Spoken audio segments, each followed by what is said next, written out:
fears. So I literally was on a crane hanging in a box by myself, and the whole floor of this box, y'all, was see-through. And it was freaky. But it was really cool because it was for the first time I felt like I was just being totally vulnerable. Like I cried in this box, and I went and told my editor, I was like, you're so sweet, you're probably gonna be like, Bree, I don't wanna embarrass you, we're gonna cut this out of the video. And I was like, no, show them I cried. And I'm really glad I did that because I was just showing, you know, the world, like, we're real people. It's not always bright, shiny rainbows. So it was really nice to show authentic, real me. And I've been trying to build this brand message where I just say, be you, be yourself. And I feel like that's created a close-knit group where people feel safe.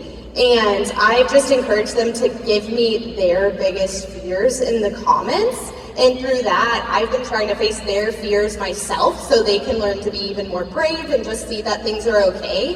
And I feel like for me, that was a big change in my content where I am sharing myself, but it is like a planned piece of content, if that makes sense. I love that. And there's always like a message that goes along with it. You're genuinely such a good role model. You're so awesome. Thank you. Thank you. It's okay. Kind of an easy question for you guys. Do you guys have a name for your community? Kind of like how Taylor Swift has the Swifties.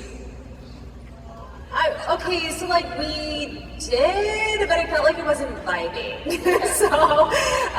so during the fitness times, I have a format called Pop Pilates. So we voted on Facebook. This is how long ago this was. And we called each other popsters, but then I felt like I wasn't feeling it, so we do currently not have a name.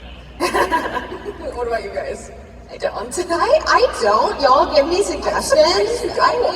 We have Fire Nation with like the whole brand, but myself, I mean, I say be you, but I don't think that's like the group thing. Yeah, I just did a community poll on YouTube, and I asked them, I was like, we need something, it doesn't like necessarily have to have the word hope in it, but like, what do we want to call ourselves? And the overwhelming answer was the hopefuls. I was gonna say that. The hopefuls are so cute. And of course, there's some people that are like, oh, that's so cringy. But like 99% of people, it makes them feel like they're a part of something. Like as silly as it seems, I think little things like that can really connect your people to you. So we only have a few seconds left. I could literally talk to you guys for hours, but are there any just closing, I guess, thoughts or like maybe your final piece of advice, especially for just connecting with an audience? Because these ladies all have like cult followings. Their communities love them. So any advice you want to leave the audience? Be true to your own identity. So don't feel like you have to put up on this persona that's not really you. If you want to make this your actual living and your hustle and your job, you're going to burn out if you're not actually being yourself. See, be you. I'm saying it again. But yeah, I feel like you have to enjoy what you're doing, and that's the biggest, most motivating thing. I wake up excited every day. I love creating content and researching what's trending and how to apply it to my audience. So make sure you love this and make sure you are your authentic self. I think that's really important to keep as a guiding light. I think this is not just for YouTube, but just in general in life, in all careers. Don't be afraid to do something else and change your whole thing. So this is applying for channel as well, but in my life, after I graduated college, I wasn't doing filmmaking or these things, because I got a job where I was doing data analytics. It was so random, but it was just the first internship I could land. And it was gonna be well, it was gonna pay well, and I could continue doing it, but I told my boss then, I was like, there's a BuzzFeed internship. It doesn't pay that well, and I have to be an intern again. I don't know if I should go back and be an intern when I already have a full-time job. And he was like, you know what, it's never too late. My friend who was 40 just changed his career path totally, and it worked out for him. He's happy.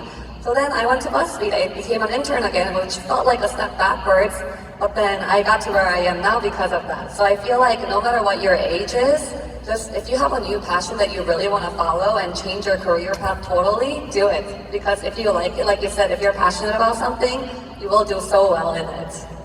I just want to echo exactly what you guys are saying. Like, I started out with a degree in biology. I've always wanted to be a fashion designer. My parents didn't let me, and like there was always this itch and this burn inside of me.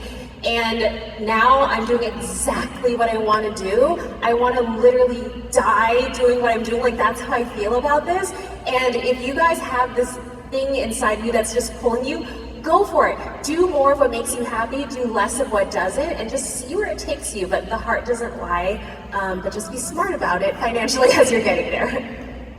Amazing. Thank you so much. It was an absolute honor to share this stage with you guys. We are over our time, unfortunately, but thank you all so much for coming. Thank you. Thank you.